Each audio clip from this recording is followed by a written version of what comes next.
El especialista responde.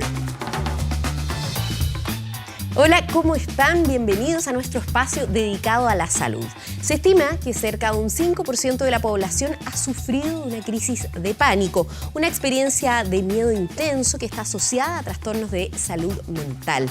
El confinamiento derivado de la pandemia agudizó muchos de los problemas en esta área y es por eso que creemos que es un tema que debemos tratar en nuestro programa. Y para eso nos acompaña la doctora Eugenia Escorza, ella es psiquiatra y jefe del área de salud mental de Clínica Dávila. Muy bienvenida al programa, doctora, y muchas gracias por aceptar nuestra invitación. Gracias, Pascal, por esta invitación. Yo me alegro mucho de poder compartir con usted conocimientos de la salud mental. Sí, un tema muy importante, ya lo decíamos, que además, derivado de la pandemia, se agudizaron muchos cuadros, muchos trastornos, lamentablemente, y además hay poca disponibilidad de horas, es muy complejo, entonces al menos tratamos acá de entregar alguna guía, ¿no? En este caso en específico de la crisis de pánico. ¿Qué es lo primero que podríamos decir respecto a la crisis de pánico, doctora? Bueno, la crisis de pánico se presenta en forma súbita, a veces situacional, pero generalmente parte en forma súbita, con un intenso miedo. Pánico, proviene del dios Pan de los griegos, ¿no? El dios del pánico. Y genera en los pacientes una sensación inmediata de urgencia, tanto de temor a volverse loco o morir.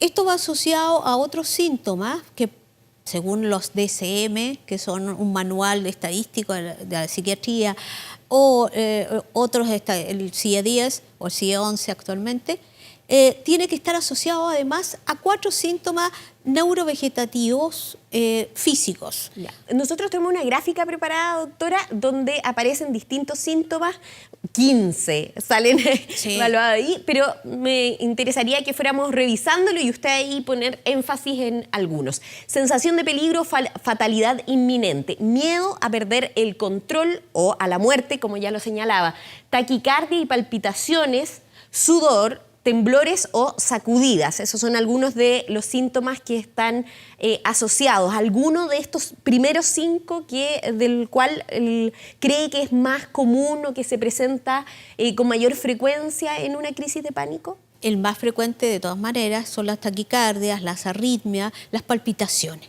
Ya. La persona siente que se le escapa el corazón. Ya. ¿Ah? Lo otro muy frecuente es la disnea, el ahogo.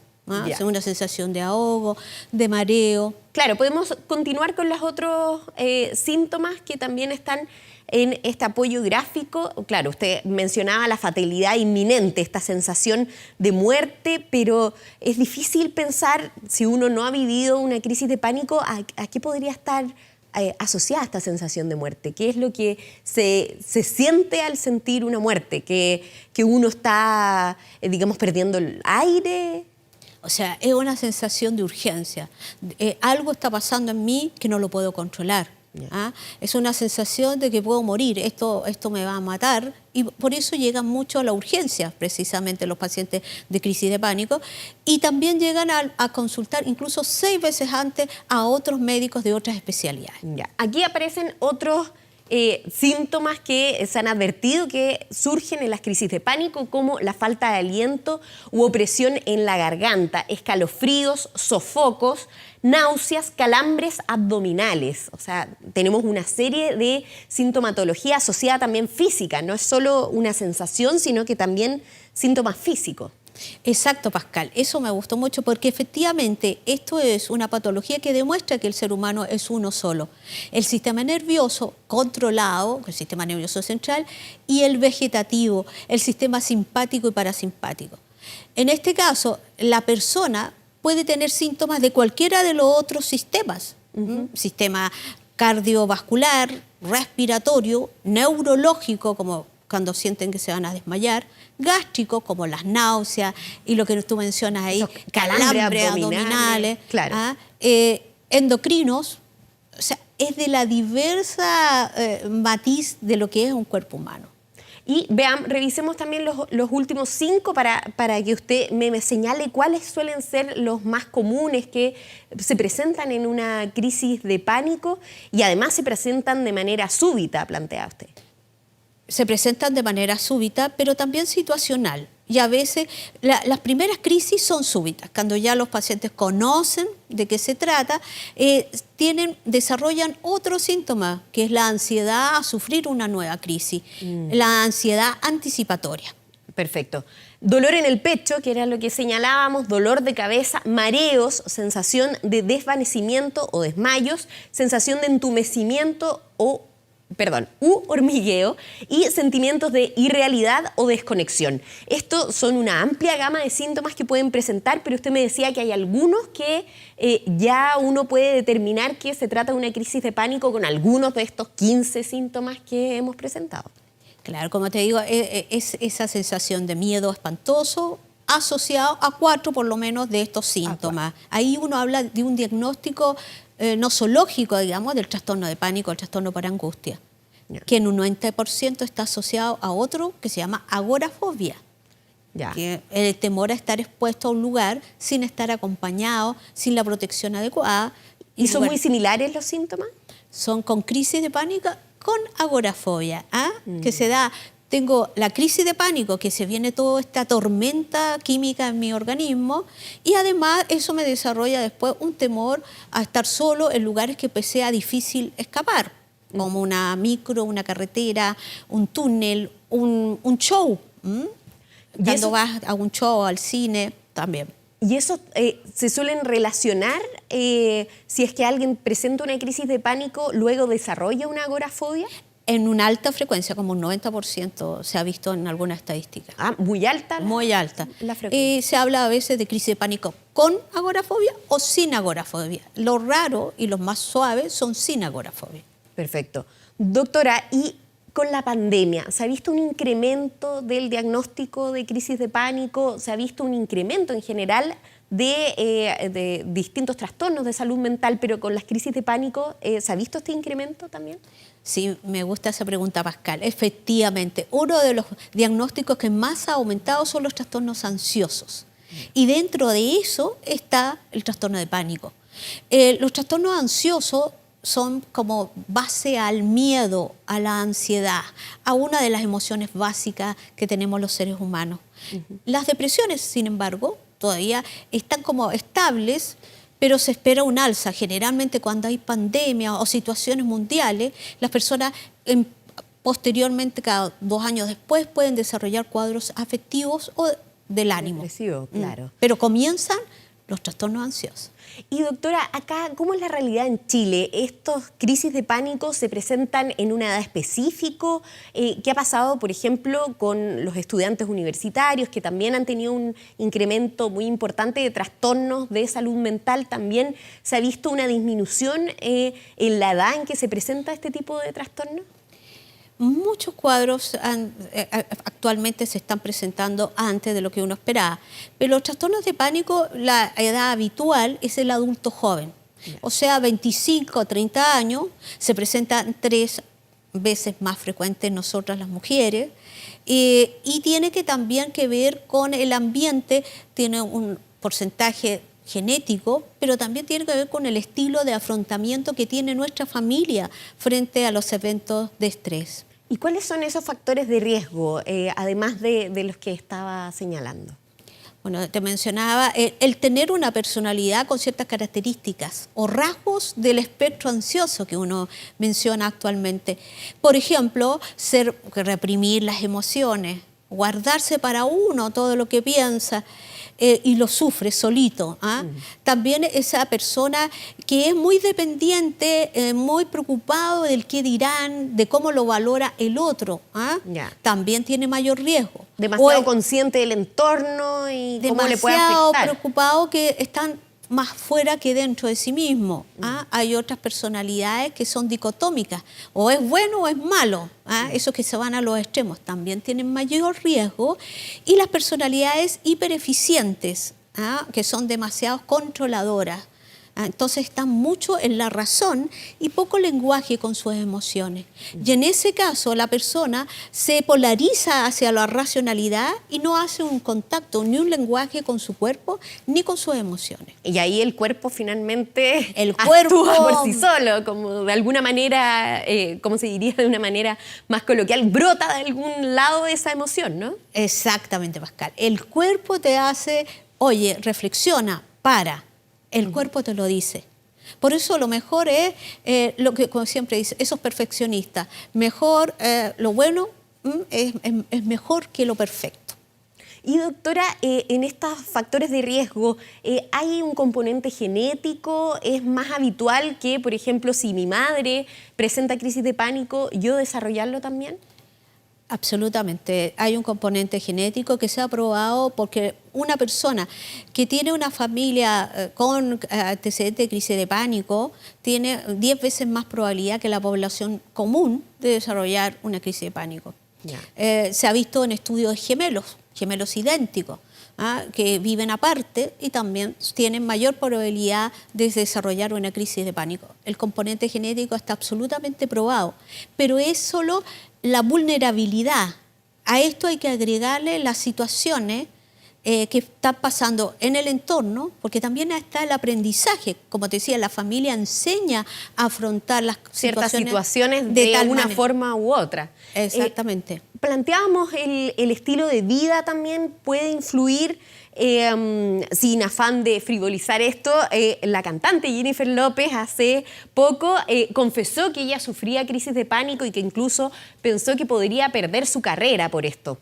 Y de alguna manera u otra, conocer que ciertas celebridades de esa magnitud pasan por estos trastornos nos hace repensar también el estilo de vida. Por supuesto que quizás nosotros no tenemos el estilo de vida de Jennifer López, pero puede tener mucha relación con esta urgencia, esta necesidad de este exitismo, quizás el tema de ser perfecto en todo, que también usted lo planteaba, puede tener relación con este cambio de estilo de vida o repensar el estilo de vida que estamos llevando. ¿Eso puede ayudar en algo a controlar este tipo de trastornos como las crisis de pánico?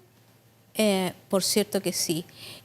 Los estilos de vida con alta exigencia, con muchos trabajos, con largas horas de trabajo, muy sometido al estrés, muy del plano occidental más que oriental, ¿no? Claro. Hace que como dices tú, la búsqueda del éxito, la competencia, hace que incluso que en ciertos trabajos te pidan ser tolerancia al estrés. Lo claro, menciona, ¿no? Trabajar bajo presión. Trabajar bajo presión. El cuerpo humano no está desarrollado para eso. Es una desconexión que estamos haciendo con nuestro cuerpo, con nuestras emociones.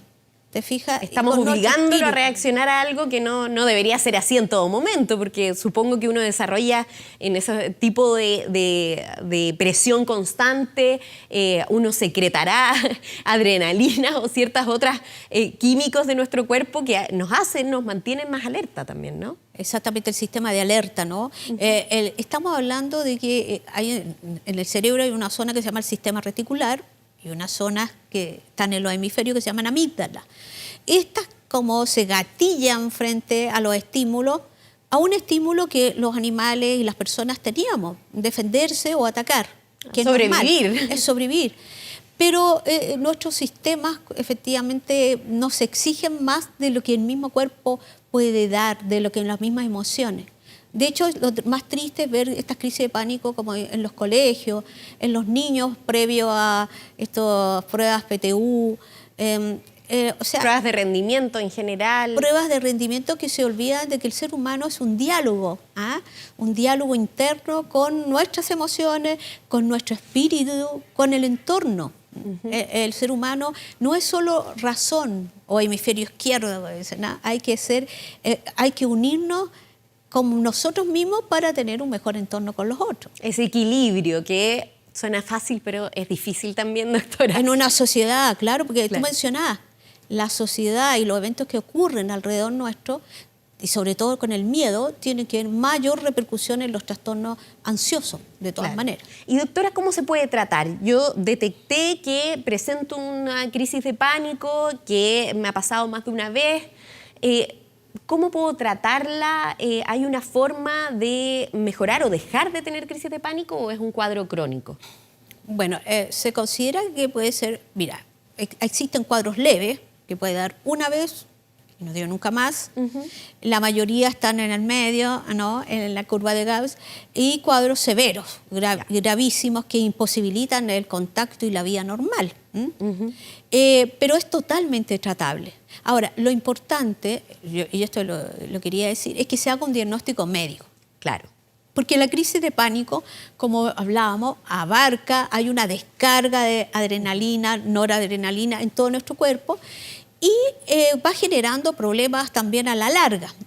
O se asocian a otras comorbilidades, o sea, enfermedades asociadas. El diagnóstico diferencial, como lo mencionamos, es difícil, así que tiene que ser un médico. Tiene que ser un especialista. Tiene que ser un especialista. O sea, este programa es una guía, por supuesto, pero No, yo no se digo... llama el especialista. No, pero me refiero a cómo se llama el especialista, pero no basta para autodiagnosticarse con el programa, o en este caso, algo que encuentren en internet o cosas así. Hay que ir al especialista. Yo quería destacar la importancia de que sea evaluado por un médico. Los médicos en general, integrales, también conocen diferenciar, los diagnósticos diferenciales. Pero es importante porque hay que hacer un diagnóstico diferencial con patologías graves. Entonces es muy importante que lo haga un médico.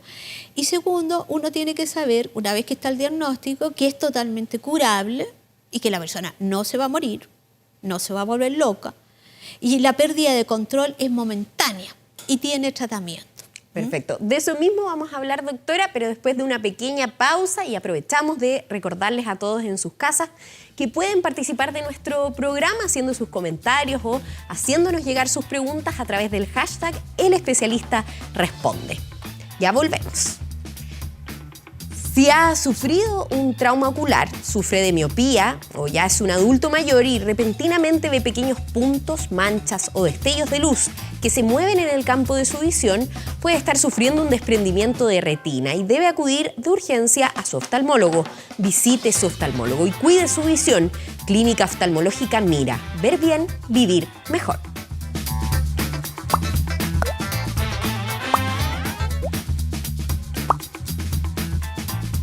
El especialista responde. Continuamos en nuestro programa conversando sobre las crisis de pánico. Nos acompaña la doctora Eugenia Escorza, ella es psiquiatra y además jefa del área de salud mental de Clínica Dávila, y estábamos hablando ya del tratamiento, doctora. Ya si alguien detectó que lo que está pasando o por lo que está pasando son trastornos relacionados con las crisis de pánico, ¿cómo puede tratarse? Obviamente que todos tienen distintos diagnósticos, como usted decía, más leves, más urgentes de tratar, pero ¿hay alguna terapia, un tratamiento más estandarizado? Sí, por cierto que sí. Bueno, las crisis de pánico hay que ver la intensidad, hay que ver el diagnóstico diferencial, como hablamos, ¿no? Y hay que saber que tiene tratamiento. Bueno, las terapias, las crisis de pánico que dan suaves y que dan una vez, van a requerir solo psicoterapia. Y las terapias que son reconocidas son las terapias cognitivo-conductuales. También se hacen terapias tipo mindfulness o de relajación. En el fondo, conectar este cuerpo con sus emociones, reconocerlas y cambiar las velocidades, ¿no? Cuando uno va a mucha velocidad, le puede dar una crisis de pánico. Entonces tengo que aprender a andar a las otras velocidades también. A frenar y a poner el cambio. Exacto. Y rápido nos lleva al éxito, dicen, a lograr metas. Pero ir contemplando lo que va pasando en mí y en los demás me lleva a ser más sabio. Sí. Adhiero a eso, doctora.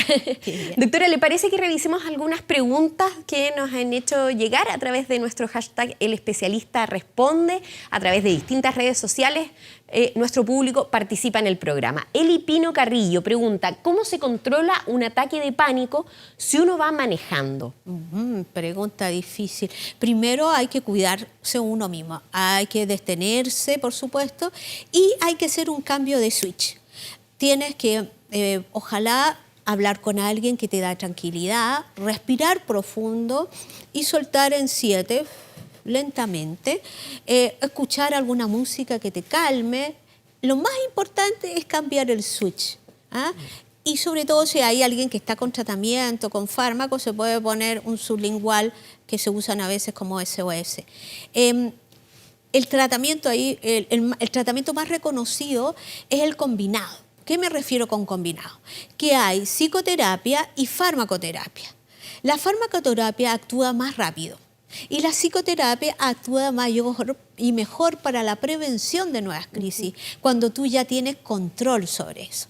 Entonces, lo ideal son este tratamiento combinado y psicoeducar a nuestro paciente, como lo está haciendo ahora Pascal brillantemente. Entonces, en un ataque de pánico manejando, lo primero es asegurar la vida.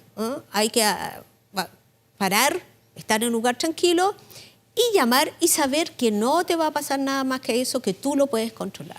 ¿A eso se refiere con cambiar el switch, doctora? Como de alguna manera también consolarse uno mismo, pensar como estoy pasando por esto, tengo que tranquilizarme, de alguna manera el todo va a estar bien, pero decírselo a uno mismo. Es que ahí es cuando la persona ya tiene algo de psicoterapia. Le enseñan justamente a cambiar pensamientos distorsionados al respecto, como que te vas a morir.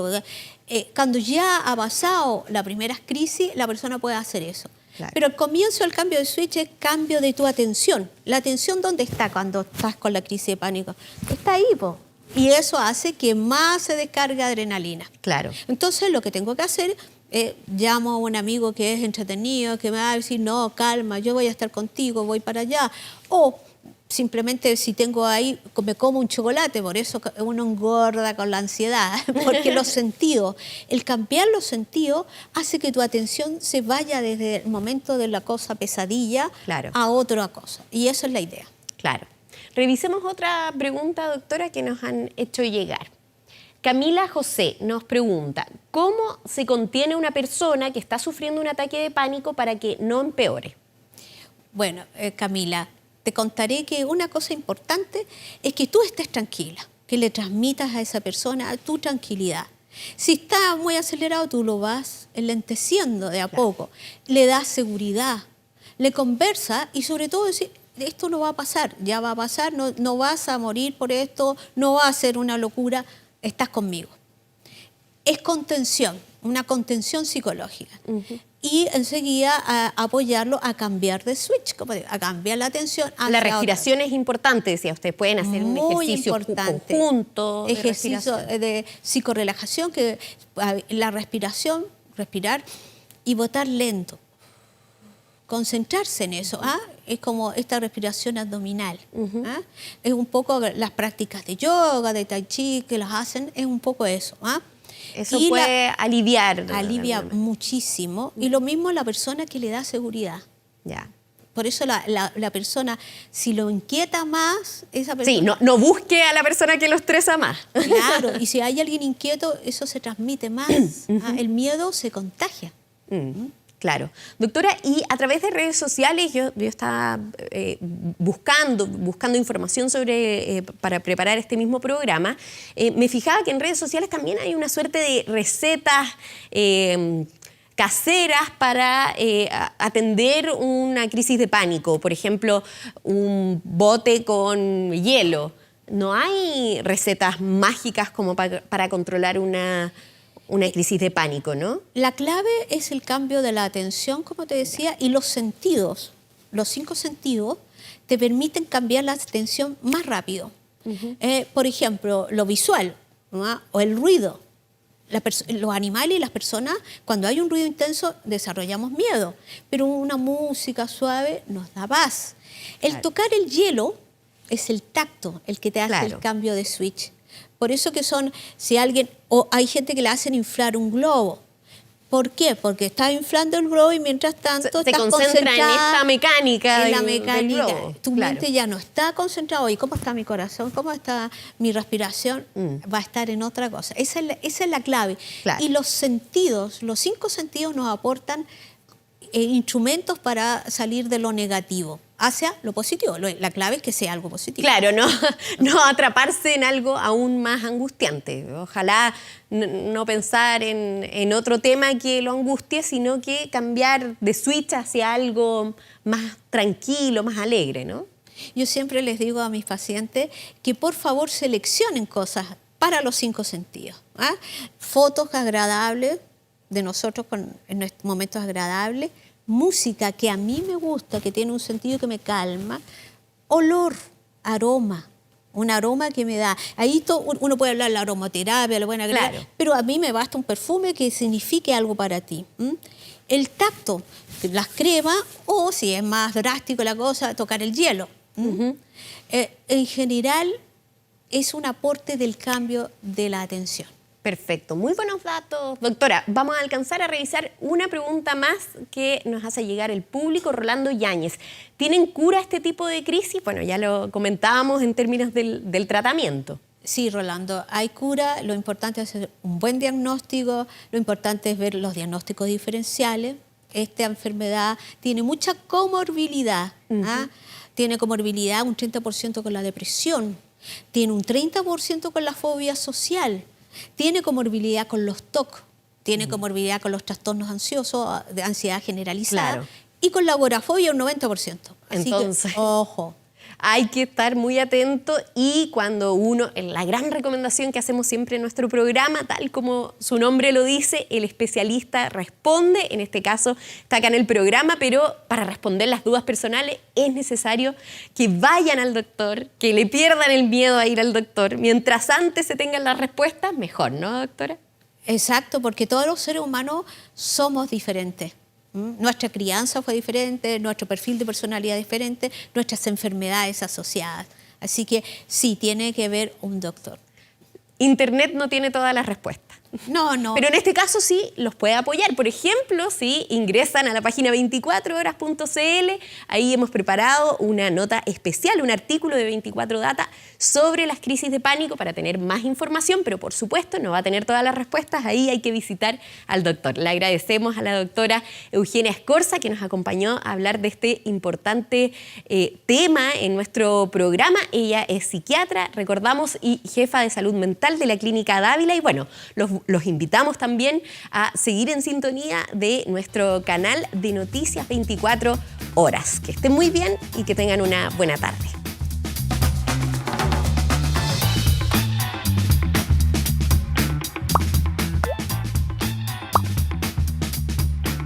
El especialista responde.